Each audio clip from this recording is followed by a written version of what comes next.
नमस्कार दोस्तों, स्वागत है आपका हमारे इस यूट्यूब चैनल पर। हाजिर हैं हम एक नई कहानी के साथ। ये की कहानी है सच्चे प्यार के ऊपर आधारित है।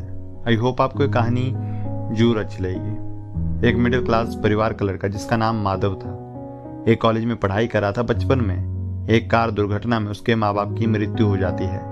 वो अपने मामा के पास रहता था। माधव पढ़ाई में होशियार था, साथ ही दिमाग से बहुत तेज था। उसके सभी टीचर उसे बहुत पसंद करते थे। उन सब का मानना था कि एक दिन यह लड़का अपने जीवन में जरूर कुछ अच्छा करेगा। कुछ समय बाद ठीक वही हुआ। फाइनल में वह अपनी यूनिवर्सिटी में प्रथम स्थान प्राप्त करता है। कॉलेज के दिनों में उसे एक लड़की से प्यार हो जाता है जिसका नाम यामिनी था। क्योंकि यामिनी अमीर घर से थी, इसलिए माधव अपनी हैसियत देखकर उसे कभी प्यार का इजहार नहीं कर पाया। लेकिन जब यामिनी को मालूम पड़ता है तो वह खुद उससे प्यार का इजहार कर देती है और उन दोनों की प्यार की गाड़ी चल पड़ती है। संयोग से माधव जिस कॉलेज में पढ़ता था वहीं उसे प्रोफेसर की नौकरी मिल जाती है। माधव कुछ समय बाद यामिनी से शादी कर लेता है। उन दोनों का जीवन बहुत अच्छा बीत रहा था। माधव को लिखने का बहुत शौक था। वह हर जरूरी बातें अपनी डायरी में लिखा करता था। एक बार दोनों घूमने जाते हैं। उस दौरान उनकी गाड़ी का एक्सीडेंट हो जाता है। दोनों बाल बाल बच जाते हैं, लेकिन यह दुर्घटना उनके जीवन को पूरी तरह बदल देती है। एक्सीडेंट के बाद यामिनी को पता चलता है कि उसका पति कभी बाप नहीं बन सकता। यह सुनकर यामिनी अंदर से टूट जाती है, लेकिन वह अपने पति से बहुत प्यार करती थी तो वह इस बारे में अपने पति को ज्यादा महसूस नहीं होने देती। लेकिन यह जमाना तरह तरह की बातें करने लगता है। माधव का पीठ पीछे मजाक उड़ाया जाता था, लेकिन वह इन चीजों को ज्यादा ध्यान नहीं देता था। समाज की बातों पर बिना ध्यान दिए दोनों अच्छी तरह से अपना जीवन व्यतीत करने लगते हैं। एक दिन यामिनी ने माधव से एक बच्चा गोद लेने की इच्छा जाहिर की। कहा कि किसी अनाथ बच्चे को अगर गोद लेंगे तो उस बच्चे को माँ बाप का प्यार मिल जाएगा और हमें बच्चे का प्यार मिल जाएगा। माधव अपनी पत्नी को मुस्कुराहट भरी नजरों से देखता है और कहता है कि सही कहा तुमने, वो भी हमारा ही बच्चा होगा। दोनों एक बच्चा गोद ले लेते हैं, लेकिन अपने खुद के बच्चे का पिता ना बन पाने का ताना यह जमाना अब भी माधव को देता रहता था। समय बीता गया और यह गोद लिया बच्चा बड़ा हो गया। एक दिन माधव को दिल का दौरा पड़ता है और उसकी मृत्यु हो जाती है। कुछ समय बीत जाने के बाद एक दिन अपने पति की सारी चीजों को यामिनी एक जगह संजोने लगती है। तभी उसकी नजर पति की सारी लिखी हुई डायरियों पर पड़ती है। वह एक एक करके सभी डायरियों को पढ़ना शुरू करती है। वो इस खबर से अनजान थी कि आगे उसके जीवन में एक बहुत बड़ा भूचाल आने वाला है।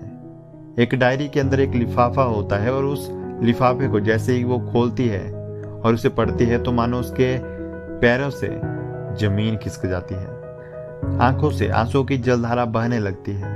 वो अपने ऊपर एक बहुत बड़ा पछतावा महसूस कर रही होती है।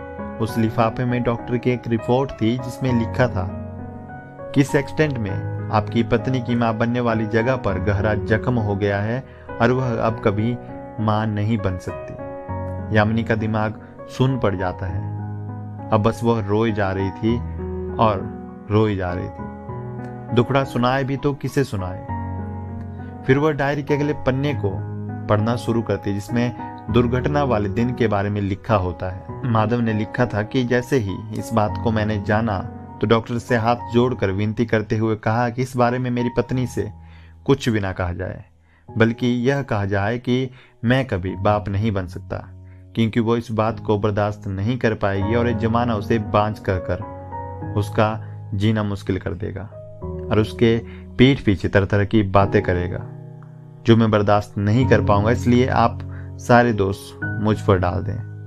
मैं अपने ऊपर हर बात बर्दाश्त कर लूंगा। अगर आप उसे असलियत बताएंगे तो वो अंदर से टूट जाएगी और उसे मैं कभी खोना नहीं चाहता, क्योंकि मैं उसे बेइंतहा प्यार करता हूं। वह डायरी का आखिरी पेज पढ़ती है जिसमें माधव ने अलग से लिखा था, एक न एक दिन मेरी लिखी हुई सभी डायरियां तुम्हें मिलेंगी।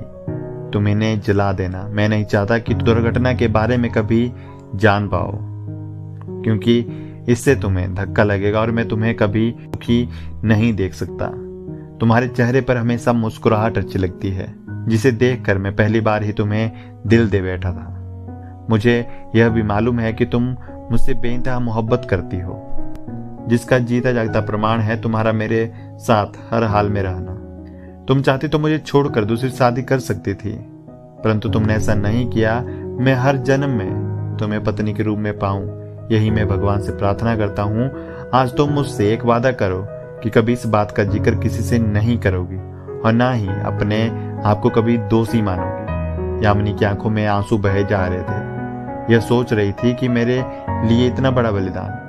मैं बहुत भाग्यशाली हूं कि मुझे माधव के रूप में एक सच्चा प्यार करने वाला मिला था, लेकिन मैं उतनी ही दुखी भी हूं कि अब वो मेरे साथ नहीं है। दोस्तों, आई होप आपको माधव और यामिनी की कहानी जरूर अच्छी लगी होगी। और किसी ने सच कहा है कि किसी की कमियों की वजह से किसी को छोड़ना प्यार नहीं है, बल्कि उन कमियों को साथ लेकर आगे बढ़ना ही सच्चा प्यार है। वीडियो पूरा देखने के लिए धन्यवाद। मुझे आशा है कि आपको ये वीडियो अच्छी लगी होगी। यदि आप और भी ऐसी वीडियो देखना चाहते हैं तो हमारा चैनल सब्सक्राइब कर लें, ताकि हमारी ये वीडियो हर दिन आप तक पहुंच सके। और वीडियो को लाइक और शेयर करना न भूलें। मिलते हैं अगली वीडियो में, तब तक के लिए आप अपना ख्याल रखें। धन्यवाद।